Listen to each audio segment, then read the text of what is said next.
এটি একটি কাল্পনিক গল্প, বাস্তবের সাথে এর কোনো মিল নেই। এটি বানানো হয়েছে শুধুমাত্র আপনাদের বিনোদনের জন্য। গল্পের শিরোনাম পাগলের ছায়া। গ্রামের নাম ছিল রামপুর। চারপাশে পুরনো কুঁড়েঘর, ভাঙাচোরা রাস্তা আর দূরে দেখা যেত গভীর জঙ্গল। সেই গ্রামে বাস করত রাঘব, একজন অল্প বয়সী পাগল। রাঘব ছিল একসময় গ্রামের সবচেয়ে পরিশ্রমী কৃষক, কিন্তু ভাগ্যের নিষ্ঠুর পরিহাসে সে তার মানসিক ভারসাম্য হারিয়ে ফেলে। তার দুটি সন্তান ছিল, মেয়ে চিনি 10 বছর এবং ছেলে রনু 6 বছর। স্ত্রী অনেক আগেই মারা গেছে। রাঘবের ঘর ছিল পুরনো বাঁশের তৈরি। তার সন্তানরা খুব কষ্টে জীবন কাটাত। রাঘব প্রায় নিজের মনের কথা বলতো, জঙ্গলের দিকে তাকিয়ে অদ্ভুত আওয়াজ করত। গ্রামে কেউ তাকে সহ্য করতে পারত না। একদিন রাঘবের একটি ঘটনা ঘটল। অনেক দিন আগে তাকে একটি পাগলা কুকুর কামড়ে দিয়েছিল। সেই ঘটনার পর থেকেই তার ব্যবহার অস্বাভাবিক হয়ে উঠেছিল। কিন্তু বিষয়টি শুধু পাগল হওয়ার মধ্যেই সীমাবদ্ধ ছিল না। রাতের বেলা তার চোখ লাল হয়ে যেত এবং কখনো কখনো তাকে জঙ্গলের দিকে ছুটে যেতেও দেখা যেত। কেউ জানত না সে সেখানে কি করে। রাঘবের সন্তান চিনি ও রনু ছোট হলেও অনেক বুদ্ধিমান। তারা বুঝত তাদের বাবা ঠিক নেই, কিন্তু তারা তাকে ছেড়ে দিতে পারত না। একদিন চিনি তার ভাইকে নিয়ে রাঘবকে অনুসরণ করার সিদ্ধান্ত নেন। গ্রামে একজন ওঝা ছিল, পণ্ডিত রামু। মানুষ বলতো রামু জঙ্গলের রহস্য বোঝে। চিনি ও রনু ওঝার কাছে গিয়ে রাঘবের অদ্ভুত ব্যবহারের কথা জানায়। রামু তাদের কথা শুনে চিন্তিত হয়ে পড়ে। সে বলে, তোমাদের বাবার উপর একটা ছায়া লেগে আছে। এই ছায়া তার নিজস্ব নয়, এটা সেই কুকুরের মাধ্যমে তার শরীরে ঢুকেছে। চিনি ভয় পেয়ে যায়। আমাদের বাবা কি ঠিক হয়ে যাবে? সে জিজ্ঞেস করে।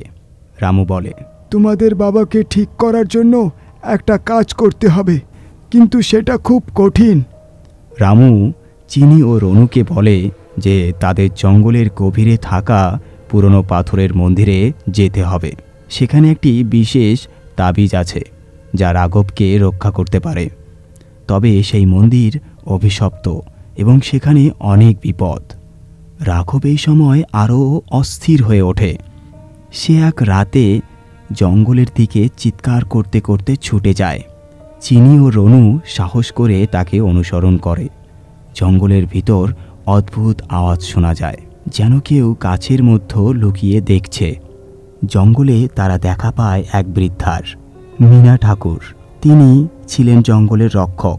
তিনি বলেন, এই জঙ্গলের মধ্যেই তোমাদের বাবার সমস্যার সমাধান আছে, তবে সাবধান, এখানে থাকা ছায়াগুলো তোমাদের শত্রু হয়ে উঠতে পারে। মীনা তাদের মন্দিরের পথ দেখিয়ে দেয়। রাস্তায় তারা অদ্ভুত ছায়া দেখতে পায়, মনে হয় যেন ছায়াগুলো জীবিত।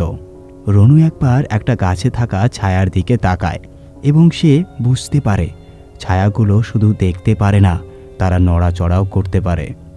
শেষ পর্যন্ত তারা মন্দিরে পৌঁছায়। মন্দিরটা ছিল ধ্বংসপ্রাপ্ত। দেয়ালে খোদাই করা বিভিন্ন ছবি ছিল যা দেখাতো ছায়ার দেবতার কথা। মীনা ঠাকুর বলে, এই মন্দিরে যে তাবিজ আছে সেটা রাঘবকে রক্ষা করতে পারে, কিন্তু তার জন্য তোমাদের এই দেবতার কাছে এক বিশেষ বলি দিতে হবে। চিনি আর রনু ভয় পেয়ে যায়। বলি দিতে হবে মানে কি?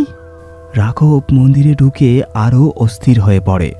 তার আচরণ থেকে বোঝা যায় যে ছায়াটি তাকে পুরোপুরি গ্রাস করতে চায়। মীনা তাদের জানায়, এই ছায়া আসলে একটি অভিশাপ যা শুধু তাদের উপর পড়ে যারা দুর্বল মানসিক অবস্থায় থাকে। রাঘব সেই দুর্বল অবস্থায় ছিল। চিনি দৃঢ়ভাবে বলে, আমরা কিছু একটা করব, কিন্তু বাবাকে এমন থাকতে দেব না। মীনা তখন তাবিজ বের করে দেয়, কিন্তু তাবিজ ব্যবহার করার আগে চিনি ও রনুকে ছায়ার দেবতাকে সন্তুষ্ট করতে হবে। তাদের সাহসিকতা এবং ভালোবাসার পরীক্ষা নেওয়া হবে। মন্দিরের ভেতরে একসময় রাঘবের শরীর থেকে ছায়া বের হয়ে আসে। ছায়াটি অন্ধকারের মতো ভয়ঙ্কর ছিল এবং তার শক্তি ছিল বিশাল।